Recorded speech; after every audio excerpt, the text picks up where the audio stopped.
بسم الله الرحمن الرحیم. به نام خداوند بخشنده مهربان.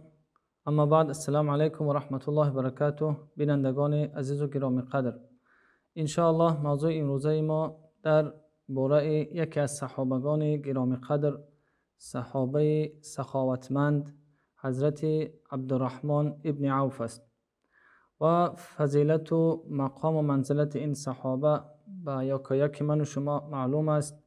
یکی از فضیلت های این صحابه جلیل این است که از 10 یار بهشتی است.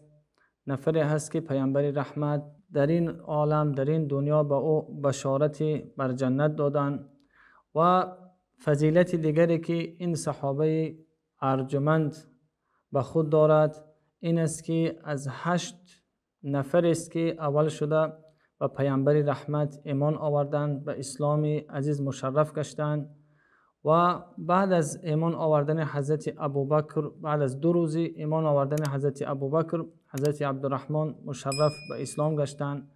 و از 6 نفر هستند که بعد از وفات حضرت عمر خلیفه سوم را انتخاب کردند. و حالا ببینیم که این صحابه گرامی چه روزگار در این حیات خود داشتند و چه خدمت‌های برای اسلام عزیز کردند.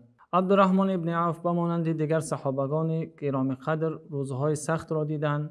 2 بار هجرت داشتند. یکی هجرت از مکه مکرمه به حبشه و حبشستان و دیگری به مدینه منوره. 2 بار هجرت داشتند.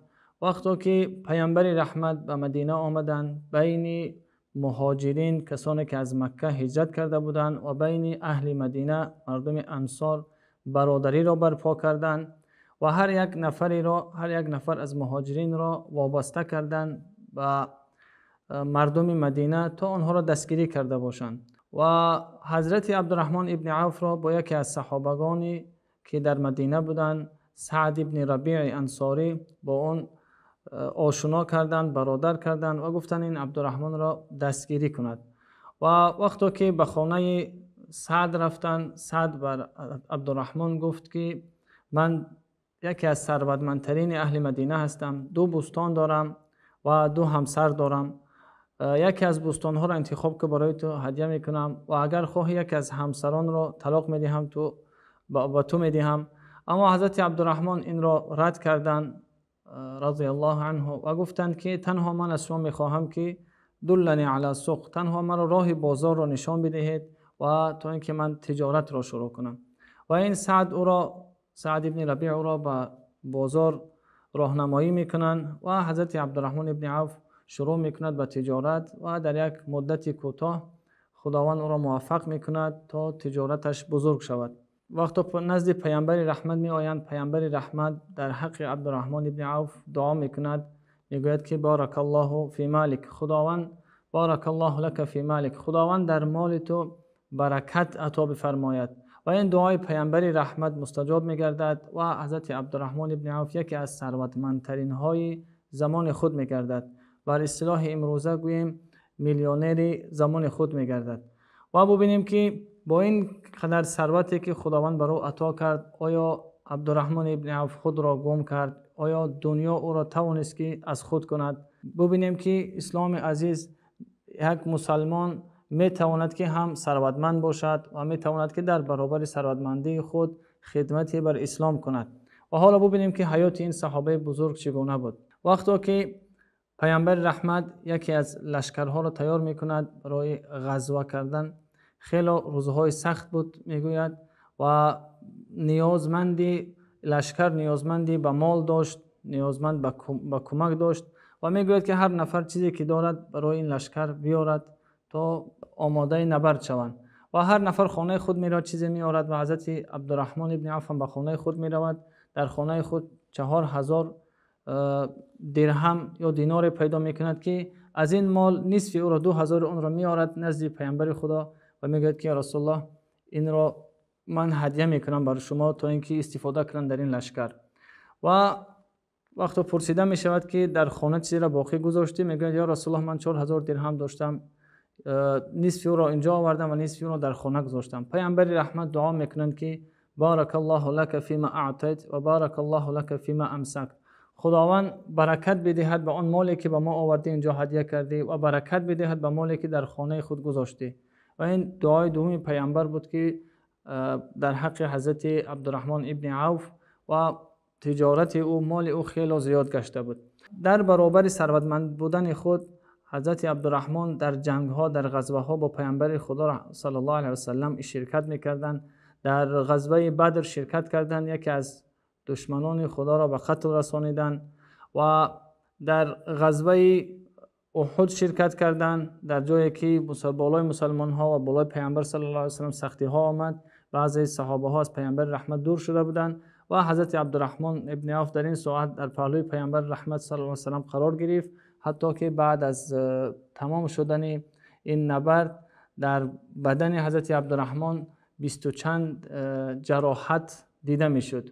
حالا ببینیم که ثروت و سخاوت او در برابر نبرد هم با سخاوت داشتن، هم نبرد میکردن، هم راه خدا خدمت میکردن، هم به مال خود در راه خدا خدمت میکردن.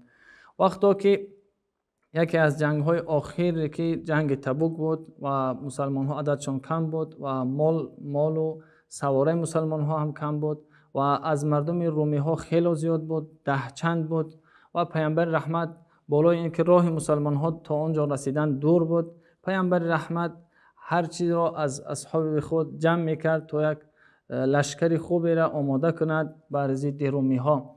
و در این حالت سال خشکی در مدینه آمده بود. میگوید هر نفر خانه خود رفت چیزی را آورد. حضرت عبدالرحمن ابن عوف 200 رقیه یعنی 200 خلطه طلا آوردن برای پیامبر رحمت، برای این لشکر هدیه نمودند. دوستان گرامی ببینیم که این جوانمرد اینقدر خیرها برای پیامبر رحمت کرد. این خدمتی اون بود که پیامبر خدا او را در زندگی بشارت بر جنت داد. شاعر هم میگوید که گر به دولت برسی مست نگردی مردی، گر به ذلت برسی پست نگردی مردی، مردی نبود فتاده را پای زدن، گر دست فتاده ای بگیری مردی.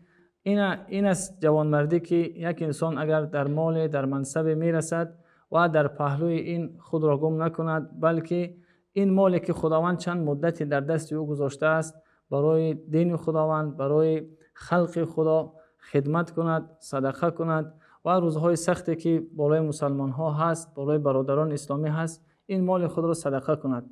و دیگر خدمت هایی که حضرت عبدالرحمن ابن عوف کردن خیلی زیاد است. میگه وقتی پیامبر رحمت برای من دعا کردن، جایی که من میرفتم اگر سنگی رو که میبرداشتم امید داشتم که از پایان این سنگ برای من طلا یا نقره پیدا میشود، امید داشتم که چیزی رو پیدا میکنم. اینقدر خداوند دنیا رو برای من گشاده کرد. و یکی از بزرگترین امیدهای و بزرگترین موقعی که حضرت عبدالرحمن ابن عوف دیدن وقتی که در جنگ تبوک به پیامبر رحمت کمک کردند، وقتی به جنگ تبوک رسیدن، یک زمان وقتی نماز فرا رسید و پیامبر خدا غایب بودند و حضرت عبدالرحمن ابن عوف نماز پیش امام شدن، نماز گذاشتن، یک رکعت نماز رو گذاشتن، در رکعت دوم پیامبر رحمت آمدن از پشت حضرت عبدالرحمن ابن عوف نماز گذاشتن. این شرافت دیگر از این شرافت بلندتر دیده نمی شود که پیامبر رحمت از پشت نفر نماز بگذارد.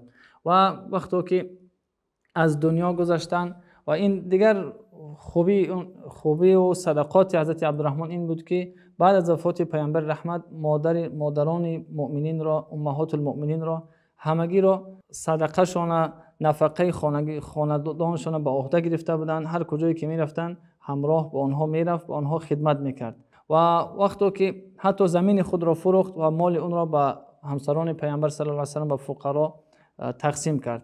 و وقتی که از دنیا گذشت حضرت عثمان ذوالنورین را جنازه‌اش را خواند و حضرت علی رضی الله عنه تشجیع کرد بر حضرت عبدالرحمن ابن عوف.